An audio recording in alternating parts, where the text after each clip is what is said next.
right, in this video, I'm going to explain to you everything that you guys need to unlearn from most land flipping videos, because when I onboard new clients, I tend to get these common narratives about land flipping and the land flipping business that are just completely untrue. And then I'm asking, like, where did you get this from?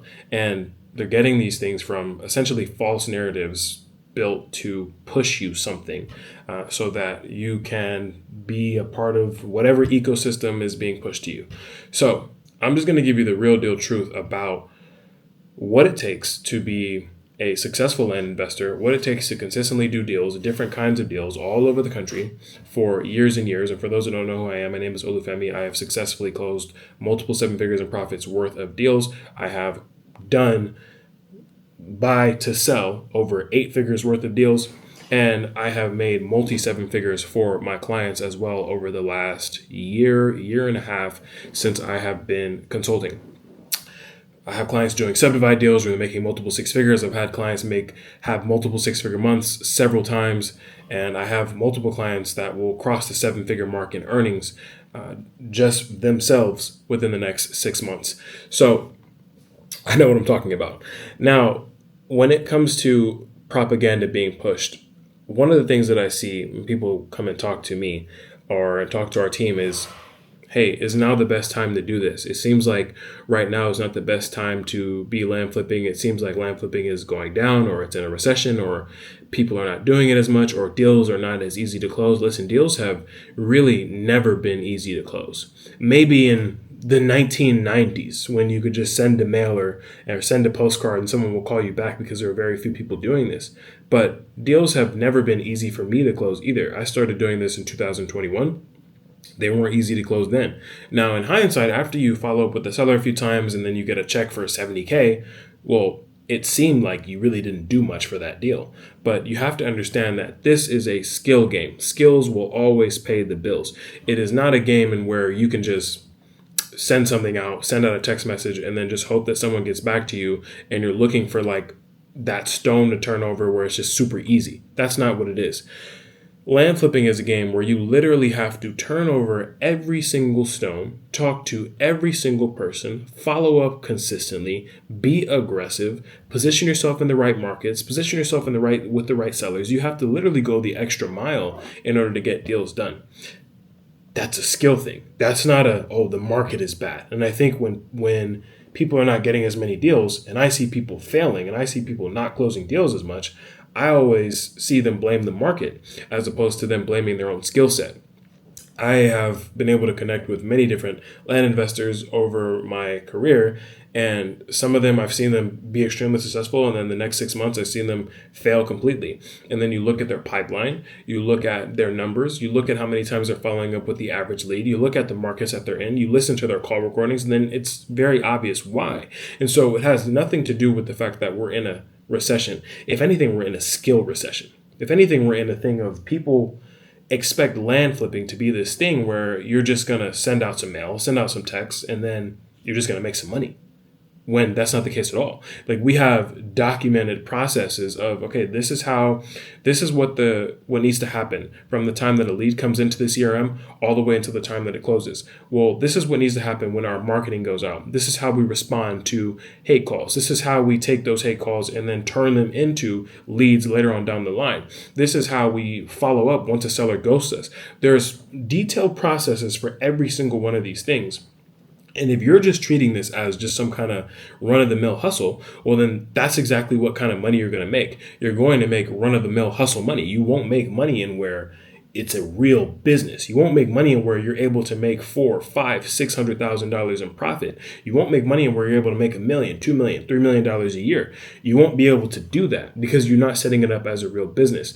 If you just have leads just sitting in your CRM and you're looking at those leads, and you're looking for the obvious deal and the obvious seller who wants to sell, well, then you're missing several opportunities. And I see this every single day working with different clients, different land investing businesses. I see this every day of people who just have a ridiculous amount of leads in their CRM, but they're not doing anything to follow up with those leads. They're not doing anything to work them more. They're not doing anything to actually work the deal. It's just like, well, they said they didn't want to sell, or the lawyer didn't agree, or they can't agree to it's just all these excuses instead of doing what you can to work the deals.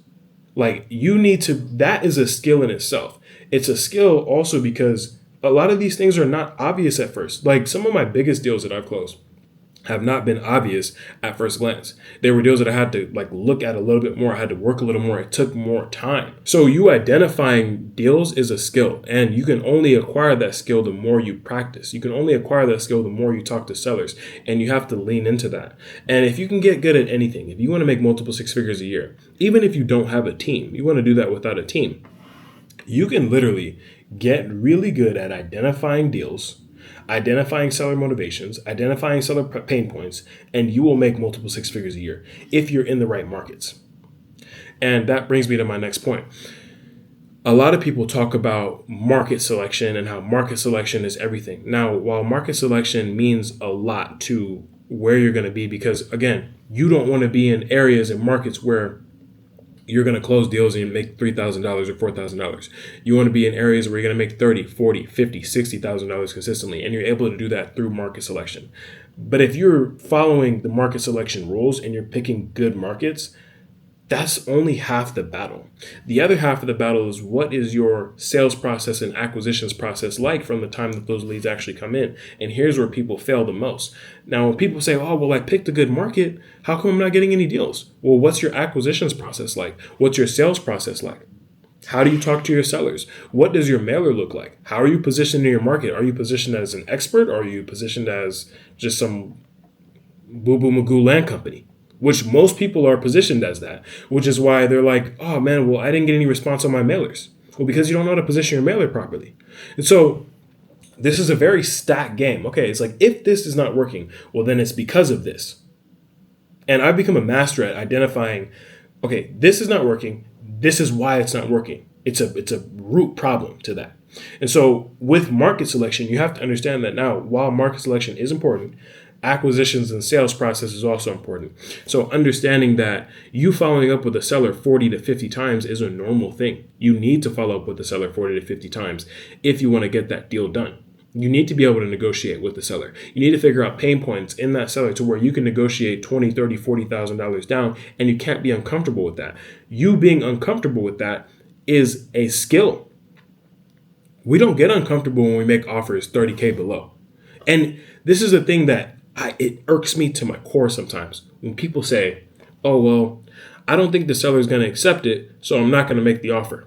Well, if you know that you're not going to be able to make a certain amount of money on that deal, if you don't make the offer, why would you not make the offer? So you have to make the offers and then give reason why you're making the offer. I speak from experience. We've negotiated hundreds of thousands of dollars down several times. Tens of thousands of dollars down the week before closing, several times. But why? Because we know what their motivation, what their pain is, and quite honestly, we're able to exploit on that. And there's nothing wrong with that, because this is commerce. We're still providing a service and we're still providing value at the end of the day. And we're not trying to trick anybody. We're not trying to fool anybody, but ultimately we're running a business. And so because you're running a business, you have to understand that, like, yes, it's okay for me to negotiate, because this property, if I wasn't negotiating with them, they might not even be looking to sell this. They might not even be having the opportunity to get the money this quickly. And so if it's going to cost me a little bit more to get a survey or to get a perk test, well, then I have to negotiate a little bit further down. So you need to start getting really good at your sales and your acquisitions process in talking to sellers, building great rapport with sellers. Like, your sellers need to feel like they are your friends. There needs to be great trust, because you want them to think about you when they think about selling their property. Even if someone ghosts you for a long period of time, which we've had happen multiple times, if someone ghosts you for a long period of time, well, if you built up great rapport, great trust with them, and you're constantly following up with them after that with value, well, then eventually when they get around to it, you're going to be the first person they think about, because you were so persistent. And so the persistence of, like, literally just being there all the time, being there with value all the time, with emails, with text messages, with phone calls, with voicemails, with handwritten letters, with food, like all and many other things that we do to make sure, especially on great deals, that we're following up with the seller. The first thing that seller is going to do when they get around to it is call you. So you're literally forcing yourself to be positioned in the front of the line for that seller. If you're doing all these things, there's no recession. There's no land flipping recession. There's no, doesn't work for me. It works when you make it work. It works very well when you make it work. It works very well when you do not quit. It works very well when you double down and say, I know that I'm going to be able to get these deals done if I do X, Y, and Z consistently. Now, the other thing that I feel like is spread around too much is this idea of volume. Like, you just got to do more volume, do more volume, do more volume. And what this leads to is people not managing their leads correctly and not optimizing for lead quality correctly either. So when you just send out a bunch of text messages or a bunch of mailers and you think that what's going to yield back is a couple deals or a few deals and you're just going to get rich and you're not going to have any lead management process in place, you're not going to turn over every stone, you're just going to make cookie cutter offers and then not aim to talk to as many people as possible, you're setting yourself up for failure. The most money will be made when you're optimizing for quality, not volume. You still want to be able to send out a ton of text messages if you're texting, sure. A ton of cold calls, yes, if you're cold calling, sure. A ton of mail if you're sending mail, sure, of course. But the mentality of I'm just going to throw it at the wall and whatever sticks is completely wrong, and you're losing so much money by doing that.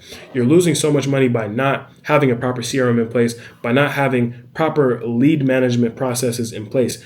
That's one of the number one things I see people failing at. It's like, now you have hundreds of leads and you don't know what to do with them because you don't know how to manage them. You don't know how to work the leads. You don't know how to work the deals.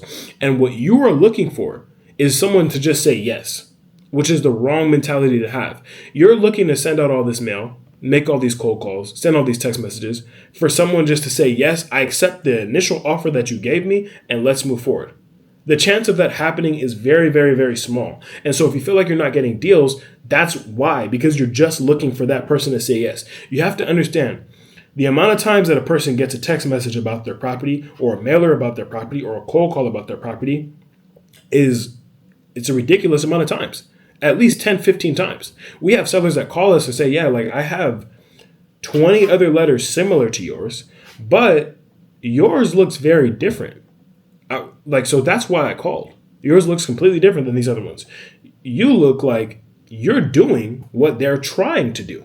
I've heard that multiple times. You look like you're doing what all these other 20 letters are trying to do. Why? And you know what? These other 20 letters, I actually called them just because I was curious, and none of these people answer. So why do you think that is? And what do you think that tells me about the market? That tells me that most people just send out a bunch of stuff, spend a bunch of money on marketing, hope that it's like a lottery ticket when it's not. You are running a business. You're not playing the lottery. So you don't send out text messages hoping to play the lottery. You send out text messages saying, I'm going to manage these leads correctly. I'm going to get on the phone with any person that indicates a single iota of interest in what we're doing, in what we're offering. Even if we're off on price, I'm still going to talk to them. And you being off on price and you getting them to realistic expectations is skill. That is skill. Now, if they're extremely abrasive with you, if they're extremely aggressive, well then that's still skill to be able to de-escalate the situation. And you have to understand when people talk about, oh, well, do you think land flipping is going to get saturated? I don't, because the reality is most people are not going to do any of these things that I just talked about. And most people probably didn't even make it to this part of the video. And so you have to think about that. If you're still watching the video right now, that means that your attention span is high enough to where you have intent to do this and be successful with it. And if you want to be successful with this in 2026 and beyond, feel free to click the link below and apply to work with me one-on-one. The reality is just that most people will not do this, and that's why people will rather just cope and say, oh, this is really hard to do. Oh, like I don't know. Like, yeah, it is hard. But why would you want to do anything else? If you can build a skill to where you can make hundreds of thousands, if not 7 figures plus per year, why wouldn't you do that? I mean, in my career, I've done multiple different 6-figure deals, profit, and